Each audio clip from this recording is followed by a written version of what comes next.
Kasus mafia tanah yang baru-baru ini menimpa aktris Nirina Zubir sampai saat ini masih terus berlanjut. Dan pada Senin 22 November kemarin, Kepala Pengurus Pusat Ikatan Pejabat Pembuat Akte Tanah atau yang disebut dengan PPIPPAT, Dr. Hapendi Harahap menegaskan jika ada 2 anggotanya yang menjadi tersangka atas kasus mafia tanah milik ibunda dari Nirina Zubir. Dan dalam penegasannya, Dr. Hapendi Harahap juga ungkapkan jika kedua anggotanya tersebut telah diblokir oleh Kementerian ATT. Kami telah melakukan segala langkah untuk berusaha untuk menyelesaikan permasalahan ini. Ya. Tahapan-tahapan awal sudah kami lakukan, pendekatan baik itu ke yang bersangkutan, ya. Saya sudah WA lawyernya yang bersangkutan. Kemudian saya juga sudah melakukan pendekatan ke Kementerian ATR. Saya juga sudah melakukan pendekatan kepada Polda Metro Jaya agar kasus ini bisa selesai. Ya, dan kemudian itu tentu penegakan hukum agar tetap berjalan sesuai dengan yang ada. Kami sudah mendapat informasi konfirmasi dari Kementerian ATR bahwa yang bersangkutan tidak bisa lagi melakukan pembuatan akta karena akunnya setelah diblokir oleh Kementerian ATR. Perlu saya sampaikan bahwa setiap PPAT mempunyai akun agar bisa akses, ya, melakukan pendaftaran, pengecekan ke kantor pertanahan yang dikeluarkan oleh Kementerian ATR. Akun tersebut sejak hari Jumat kami mendapat informasi PPIPAT bahwa telah dinonaktifkan oleh kementerian. Nah, itu beda ya, kalau yang tadi itu orang yang bersangkutan kita juga berharap yang bersangkutan itu tetap di rumah karena kan mereka ini kan udah tua juga ya. Tetapi kasusnya tentu harus berjalan, harus dibuat terang, harus dibuat sesuai dengan peraturan. Ya, jadi harus dihukum juga sesuai dengan kesalahannya tentunya. Bukan butuh berapa lama mungkin ya, karena ini sudah menjadi akta, tentu dia berlaku kepada beberapa ketentuan yang tidak bisa dihindari. Ya, karena itulah mengapa kami mengadakan pendekatan lobby dengan Kementerian ATR agar nanti apa yang dimaksudkan tadi itu mengembalikan hak yang berhak itu tidak terlalu mempunyai masalah yang rumit. Jadi begitu masuk ke PPAT dia tidak pernah mengenal maklar atau perantara. Dia selalu hanya mengenal pihak pertama penjual atau pemilik dan pihak kedua pembeli atau orang yang akan menerima daripada tanah tersebut. Selain itu tidak ada tempat bagi maklar di dalam praktek PPAT sepanjang PPAT tersebut mempergunakan atau melaksanakan SOP yang ada secara benar. Masih ini sampai detik ini tangan saya masih bergetar karena itu apa ya, sakit hati ya Mbak ya, sakit hati sekali gitu karena nanti saya akan sebarkan juga di Instagram saya.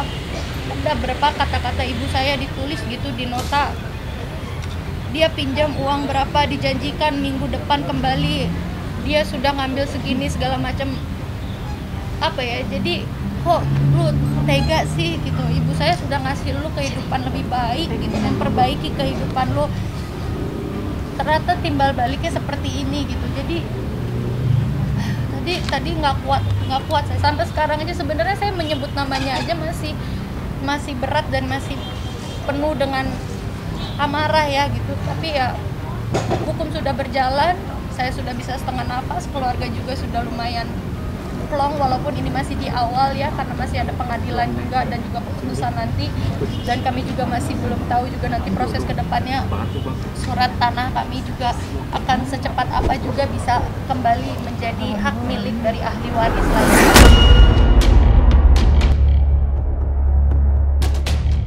Setelah turut angkat bicara mengenai status anggotanya yang telah diblokir, Kepala Pengurus Pusat Ikatan Pejabat Pembuat Akte Tanah atau yang disebut dengan PPIPPAT, Dr. Hapendi Harahap, mengaku sudah merencanakan untuk melakukan pertemuan dengan Nirina Zubir dan turut memberikan himbauan kepada masyarakat agar terhindar dari kasus mafia tanah yang saat ini kian marak terjadi.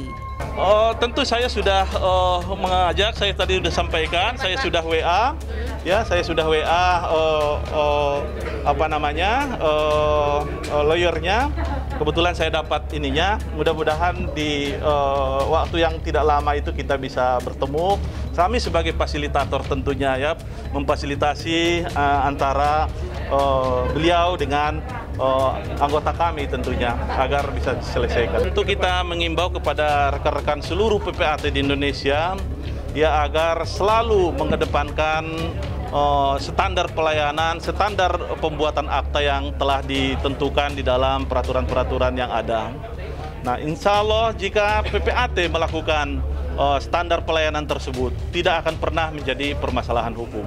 Bukan modus barangkali ya, kebiasaan yang ini kan sebenarnya karena antar teman saling percaya ya. Nah, sehingga ada hal-hal yang dilewati karena masalah itu ya.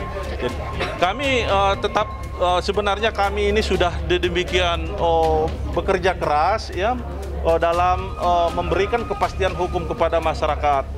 Ya kami sudah bahu-membahu dengan Kementerian ATR terkait dengan penindakan-penindakan ya ataupun pembinaan-pembinaan yang dilakukan kepada PPAT ini agar dalam praktek mereka itu sehari-hari itu sesuai dengan ketentuan yang ada. Karena kalau dilakukan sesuai ketentuan yang ada, kejadian yang ada ini tidak akan mungkin terjadi. Ya, kenapa demikian? Karena standar prosedur yang dilakukan itu sudah sedemikian ketat, ya, sedemikian rinci, sehingga hal itu tidak mungkin terjadi. Misalnya mulai dari objeknya harus dilakukan pengecekan, harus clear, harus asli, dan kemudian itu penghadapnya tersebut harus hadir di hadapan kita, harus bertanda tangan di hadapan kita. Nah, itu tentu semuanya itu adalah SOP yang sudah ada, yang diatur di dalam peraturan perundang-undangan. Sebenarnya kalau itu dilakukan tidak ada tempat bagi mafia tanah. Ya, tidak ada bisa. Apalagi sekarang kita sudah mulai memakai kepada KTP elektronik, NIK sudah mudah dicek, ya itu sebetulnya sudah tidak mungkin terjadi. Oleh karena itu sekali lagi saya mengimbau kepada masyarakat jangan ragu-ragu datang ke PPAT untuk bertransaksi. Hanya saja mungkin jika ragu-ragu bahwa PPAT mana yang baik, ya tentu boleh bertanya kepada kami, kepada perkumpulan IPAT, Ikatan Pejabat Pembuat Akta Tanah, sebagai satu-satunya perkumpulan PPAT di Indonesia. Sebuah perasaan yang masih tak bisa disangka-sangka atas kejadian penggelapan sertifikat tanah milik almarhumah ibundanya juga sempat dirasakan oleh Nirina Zubir, yang mana dirinya tak bisa menahan emosi hingga meneteskan air matanya di hadapan para tersangka yang saat ini telah resmi dijadikan tersangka. Bentar ya, saya juga harus menata emosi saya karena ini adalah pertemuan pertama saya setelah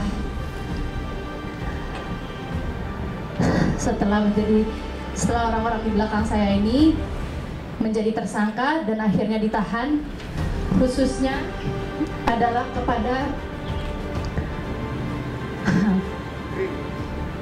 saudara Riri yang ibu saya selamatkan dari keluarga tirinya yang tidak menerima dirinya, dibawa ke rumah ibu saya, kamera, diberikan pekerjaan yang layak. Ini dia orangnya.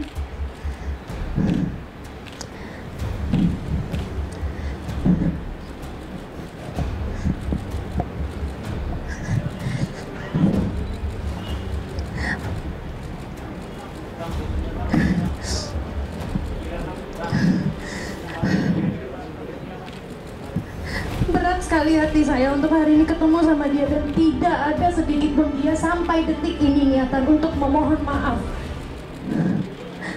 Jalan aja, menatap mata saya dengan sebegitunya.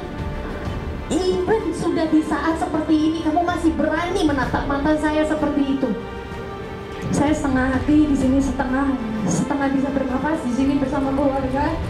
Dikarenakan saya sudah sedikit tenang bahwa mereka sudah dijadikan tersangka dan sudah ditangkap, sudah ditahan di sini ya Pak. Terima kasih. Oleh itu saya ingin mengucapkan kepada semuanya adalah kepada Kapolda Metro Jaya Bapak Irjen Muhammad Fadil Imran, di Reskrimum Polda Metro Jaya Bapak Kombes Pol Tubagus Adi Hidayat, terima kasih Pak. Kasubdit 2 Harda Polda Metro Jaya Bapak Kompol Petrus P. Silalahi, Kanit 2 Subdit 2 Harda Polda Metro Jaya Bapak Kemas MS Arifin. Maafkan kalau saya ada salah penyebutannya Pak ya. Dan juga Pak Kadif Humas. Saya sejauh ini seperti teman-teman ketahui bahwa sekarang ini yang menjadi pertanyaan dari teman-teman dari kemarin adalah bagaimana nih Mbak Nirina terhadap suratnya.